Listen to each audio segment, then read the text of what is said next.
Welcome back to another episode of Cappuccino Chat. This time we're talking about what my predictions are for 2022.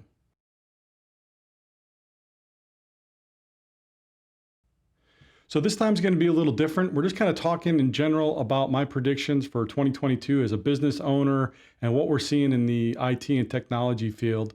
Now, I hope everybody had a great Christmas and a happy new year and all that good stuff. And here it is already February, and we're probably talking about, the Super Bowl. And I don't know which side you're going there. I'm not going to get into that. It's kind of like talking politics. It's just going to cause arguments. So let's get into some of my predictions. One of them you're probably going to be able to guess, but it's not going to be too popular. But I'll start with the first one, and that is with Apple. So I see Apple really taking off this next year, getting more involved in the business environment. If you're not currently using an Apple product within your business, I think it's something to consider now with everything that's going on.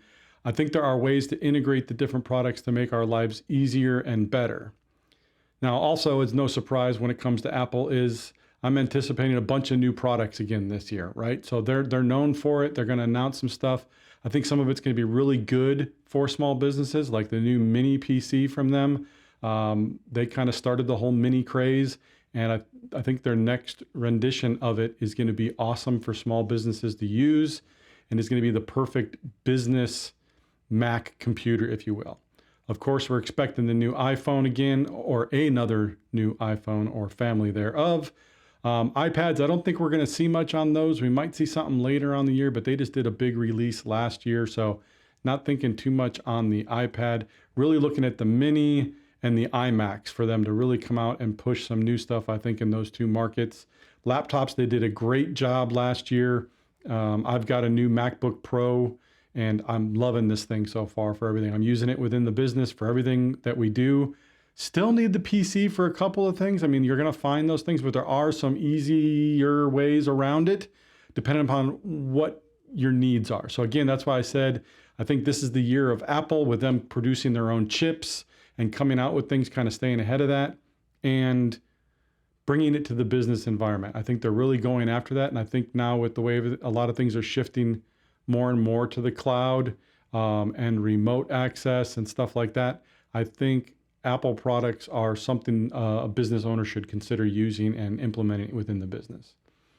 Now, my next one is going to be a little more unpopular, and you could probably guess it has to do with security. So if 2021 taught us anything as far as security goes, it's that these guys are going to get more and more creative, and they're going to come after us even harder. So we had the Colonial Pipeline attack and some of the big ones. I think we're going to continue to see those. And I think one of the big things from a small business standpoint that we need to look at as a community in implementing and kind of making it that base level, if you will, right? It's already kind of out there. If you're doing anything with your cyber insurance providers in the questionnaires, you're probably seeing more and more of this, is they're talking about two-factor authentication. So next month for March, and in this episode, I'm not really going to get into it too much, but next month you'll see the video more talk about two-factor and the importance there of it. But anything you do for accessing something remotely, again, not inside your office, outside of your control, right? It needs to have two-factor authentication on it at a minimum nowadays. So your bank accounts and any providers and systems you access, email, that's the big one for like Office 365. Majority of attacks, 90%, and it's probably closer to 98% for small businesses. And when I say small businesses, I'm saying companies, 100 users and under, right? So that's a small, medium-sized business. So most, if not all, attacks, breaches, everything happen through email. They come in via an email and is caused by a human clicking something that they shouldn't have clicked. So if we can stop those things, if we can help prevent those things from causing too much damage and taking things over, two-factor is one of those ways, by making sure that if we did accidentally let somebody in and get control of our email system, they can't then log in from anywhere and pretend to be us and take control, because they would be stopped by the two-factor. And I know some of you might be saying, well, Matt, that's true, but I heard there's ways around two-factor.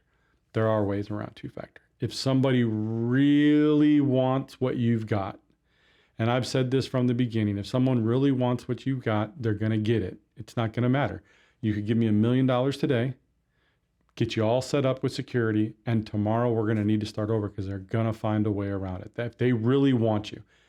Issue is, though, for small businesses, for the most part, you're just caught up in the everybody net. You're not being gone after specifically. It's not like they wake up and say, okay, I'm going to pick on your company today.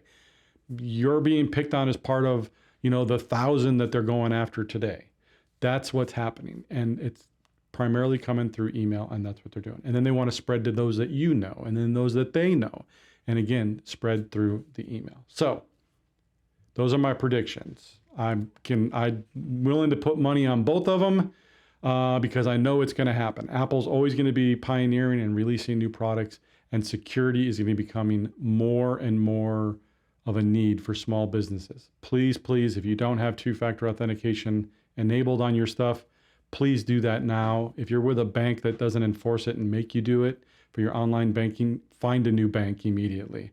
You need to get this done. So if you need help with anything, please, as always, reach out to us, 760-770-5200.